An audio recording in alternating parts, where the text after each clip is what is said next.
They called it love, but what she found was fear. Emily left her family, her job, and everything she knew to meet the man who promised her forever. But when she landed in Liverpool, the fairy tale she dreamed of turned into a nightmare she would never forget. Visuals of hearts, handwritten letters, and glowing phone screens fading into darker tones, storm clouds rolling over a city, symbolizing love turning to danger. The channel logo slowly appears with text that reads, "Based on a true story." Emily Sanders was a 26-year-old nurse from Dallas, Texas, quiet, hardworking, and full of kindness. Her life revolved around long hospital shifts, caring for patients, and coming home to a small apartment she shared with her thoughts. After a painful breakup 2 years ago, Emily's world grew smaller. Her parents, strict but loving, often reminded her that true love takes time. But loneliness doesn't wait for permission. One evening, as the Texas sky turned orange, Emily joined an online photography group, a place filled with travelers, dreamers, and strangers searching for connection. And there, hidden among hundreds of faces, she met him. Liam Brooks, a charming photographer from Liverpool, England. His words were gentle, his smile easy, and his messages carried a warmth Emily hadn't felt in years. She didn't know it yet, but this man, this stranger from across the ocean, was about to change her life forever. A sunset photo. Emily had posted a picture she took from the hospital rooftop, a streak of orange light over Dallas. And under it, a message appeared. "That's stunning. You've got an eye for beauty. Liam Brooks." That single line opened the door to something unexpected. Liam told her he was a freelance photographer from Liverpool. He loved street photography, the kind that captured raw emotions and real people.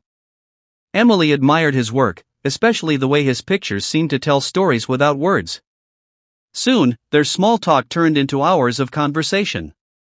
They shared secrets, dreams, even laughter that echoed through late nights. When Emily's long shifts ended, Liam's voice became the comfort she looked forward to. Days turned into months. They began video calls. His voice, soft and British, had a way of calming her. His eyes seemed to look straight through the camera, straight into her. He called her Em. He said she made him feel alive again. And one snowy evening, with a smile that melted across the screen, Liam whispered, "Em, I think I'm falling in love with you." From that night on, Emily's world changed. Every morning began with a message from Liam, "Good morning, my sunshine." Every night ended with, "Sleep well, love."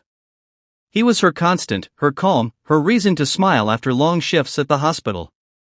They talked about everything, his dreams of opening a photography studio by the river, her fear of growing old alone, her longing for adventure. Liam always listened, always said the right thing. He made her feel like she finally mattered again. He sent her pictures of Liverpool cobblestone streets, quiet cafes, the Mersey River shimmering under grey skies.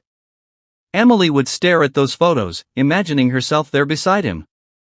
She began to believe this was destiny, the love she'd been waiting for. But not everyone was convinced. Her mother warned, "Emily, be careful. You don't really know him." Her father stayed silent, but the disappointment in his eyes said enough. Still, Emily believed. Liam had sent her gifts, a silver bracelet, handwritten notes, and a soft grey scarf that smelled faintly of cologne. His gestures felt real, tangible. Months passed, and their love grew deeper. They celebrated online anniversaries, shared meals over video calls, and even prayed together before bed. One night, Liam said softly, "Em, I've found a little house by the river. It's perfect for us. I can already picture you there, smiling, happy."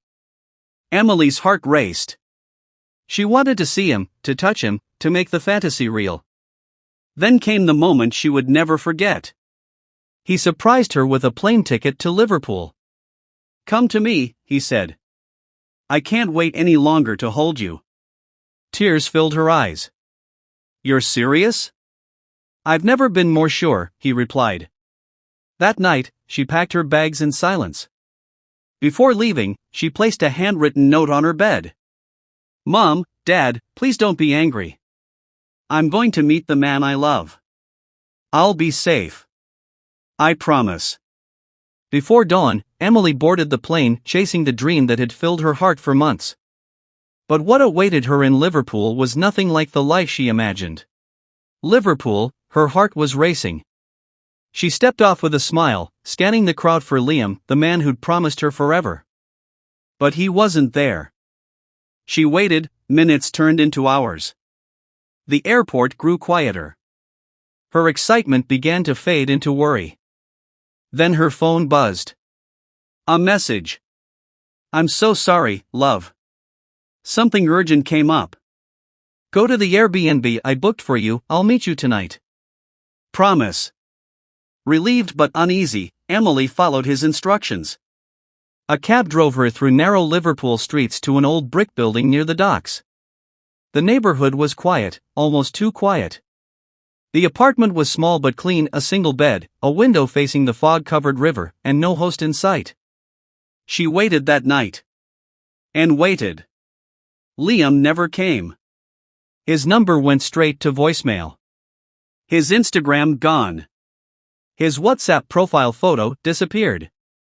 The next morning, she went to the cafe he claimed to work at. But when she asked for him, the barista frowned. "Liam Brooks? Sorry, love, don't know anyone by that name." Her stomach turned cold. That evening, she began hearing noises outside her window, faint footsteps, a knock that came once and never again. Something was wrong. Terribly wrong. And Emily, alone in a strange city, was starting to realize that she might have made the biggest mistake of her life. By the third day, Emily's hope was fading. The man she loved had vanished, his voice, his photos, his entire identity erased. But she refused to believe it was over. She still clung to the one thing she had, the address he once mentioned, the house by the river. So she took a cab, holding on to that last thread of love. The driver hesitated when she told him the location. "You sure, love?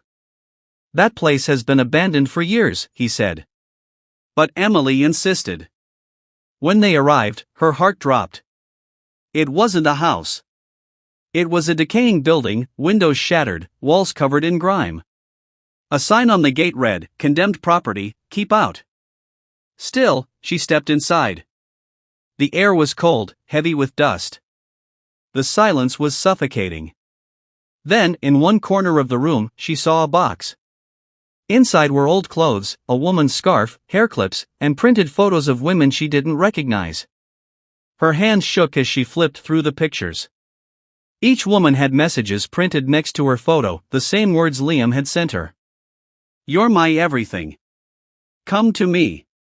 You're safe with me." Emily's throat tightened. How many women had come before her? Then she heard it, footsteps behind her. "Emily?" The voice was deep, unfamiliar. She froze.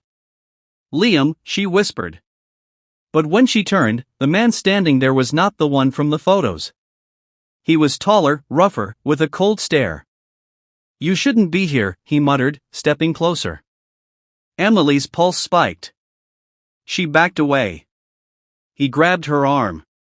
"You were supposed to wait. You ruined everything."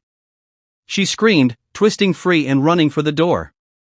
Her phone slipped and shattered, but she didn't stop. Outside, rain poured down as she sprinted toward the road, waving at a passing car. A woman pulled over, rolling down her window. "Are you okay?"